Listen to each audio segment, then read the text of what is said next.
നമസ്കാരം കൂട്ടരെ, രാജേഷ് കുമാറാണ്. ഞാൻ ഈ വീഡിയോ ചെയ്യുന്നതെന്ന് വെച്ചാൽ നമുക്ക് എല്ലാവർക്കും കാറുകളുള്ളവരാണ്. രാവിലെ നമ്മൾ കാർ എടുക്കുമ്പോൾ ഇത് ഉറപ്പായിട്ടും നിങ്ങൾ ചെക്ക് ചെയ്തിട്ട് വണ്ടി സ്റ്റാർട്ട് ചെയ്യുക. എല്ലാവർക്കും ഡ്രൈവിംഗ് പഠിച്ച് ലൈസൻസ് എടുത്തിട്ട് ഒരുവിധം റോഡ് എക്സ്പീരിയൻസ് ആകുമ്പം വണ്ടി നമ്മൾ സ്റ്റാർട്ട് ചെയ്യുന്നു, സ്റ്റിയറിംഗ് പിടിക്കുന്നു, വണ്ടി ഓട്ടിക്കുന്നു. അതുകൊണ്ട് ഒരിക്കലും നമ്മൾ ഡ്രൈവർ ആവുന്നില്ല.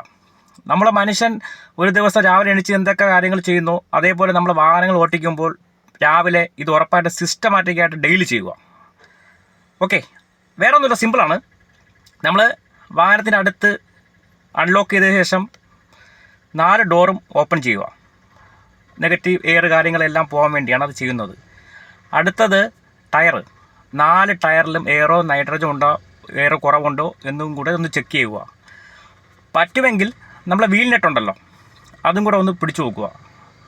ആ ഒരു വീഡിയോ ഞാൻ പിന്നെ ഇടാം, വീൽ നെറ്റിൻ്റെ കേസ്. മെയിനായിട്ട് അത് രണ്ടാമത് അത് ശ്രദ്ധിക്കുക.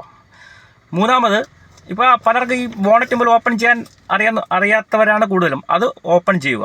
നമുക്ക് മെയിനായിട്ട് കാണുന്ന ഭാഗങ്ങൾ, അതായത് ബ്രേക്ക് ഫ്ലൂയിഡിൻ്റെ അളവ് മുകളിൽ മിനിമം മീഡിയം ആ ലെവലിൻ്റെ 2 വെട്ടുണ്ടാവും. അതൊന്ന് കറക്റ്റാണോ നോക്കുക. സിമ്പിളായിട്ട് പൈപ്പ് ടാങ്കിൽ വെള്ളം ഉണ്ടാകുന്ന നോക്കുക. പിന്നെ ഓയിലിൻ്റെ ലെവൽ ചെക്ക് ചെയ്യാൻ എല്ലാവർക്കും അറിയാം, 2 ഡോട്ട് ഉണ്ടാവും. ആ ഡോട്ടിൻ്റെ മുകളിൽ ഓയിൽ ഉണ്ടാകുന്ന ചെക്ക് ചെയ്യുക. പിന്നെ ഓയിൽ നല്ല ബ്ലാക്ക് ആണെങ്കിൽ ഓയിൽ ചേഞ്ച് ചെയ്യാൻ ടൈമായെന്നാണ് എൻ്റെ അർത്ഥം.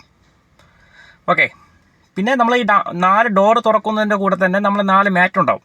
ആ മാറ്റും കാര്യങ്ങളും ഒന്ന് തട്ടിക്കൊണ്ടിടുമ്പോൾ നല്ലതായിരിക്കും. കാര്യം എന്ന് വെച്ചാൽ പാർക്ക് ചെയ്യണമെന്ന് വെച്ചപ്പോൾ കാർ ഷെഡിലായിരിക്കില്ല, പുറത്തൊക്കെ ആയിരിക്കും. അതും ഞാനൊരു വീഡിയോ അത് ഇടുന്നുണ്ട്.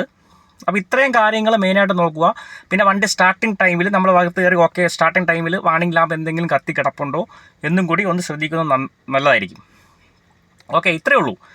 നമ്മൾ രാവിലെ എണീക്കുന്നു, ഓഫീസ് പോലെ ധൃതിയിൽ നേരെ വണ്ടിക്കകത്ത് പോകുന്നു, അൺലോക്ക് ചെയ്യുന്നു, സ്റ്റാർട്ട് ചെയ്യുന്നു, ഒറ്റ പോകാം. അങ്ങനെ ഒരിക്കലും ചെയ്യില്ല. ഒരു 5 മിനിറ്റ് ടൈമേ ആവത്തുള്ളൂ. ഇത്രയും കാര്യങ്ങൾ ഒന്ന് നമ്മൾ സിസ്റ്റമാറ്റിക്കായിട്ട് ചെയ്ത് കഴിഞ്ഞാൽ നമുക്ക് സേഫ്റ്റി ആയിട്ട് വണ്ടി ഓടിക്കാൻ പറ്റും. പിന്നെ ഡോക്യുമെൻറ്റ് ഒറിജിനൽ ഒരിക്കലും വണ്ടിക്കകത്ത് വയ്ക്കല്. RC, ഇൻഷുറൻസ്, ലൈസൻസ് എന്തായാലും ഗസറ്റ് റാങ്കിലുള്ള ഉദ്യോഗസ്ഥർ സൈൻ ചെയ്തിട്ട് വണ്ടിയുടെ ഡാഷ് ബോർഡിൽ വെച്ചിരുന്നാൽ മതി. ഇപ്പോൾ RC ബുക്ക് മിസ്സായതിൻ്റെ ബുദ്ധിമുട്ട് ഞാനൊരു വീഡിയോ ഇട്ടിരുന്നു, അത് കണ്ടാൽ മനസ്സിലാവും. ഓക്കെ, അപ്പോൾ ഇത്ര കാര്യങ്ങളേ ഉള്ളൂ. ഇത് മെയിനായിട്ടൊന്ന് ശ്രദ്ധിക്കുക. എൻജോയ് ചെയ്ത് വണ്ടി ഓടിക്കുക. യാതൊരു പ്രശ്നമില്ല. എല്ലാവർക്കും നല്ലത് വരട്ടെ. ഈ വീഡിയോ ഇഷ്ടമായാൽ ലൈക്ക് ചെയ്യുക, ഷെയർ ചെയ്യുക, സബ്സ്ക്രൈബ് ചെയ്യുക. താങ്ക്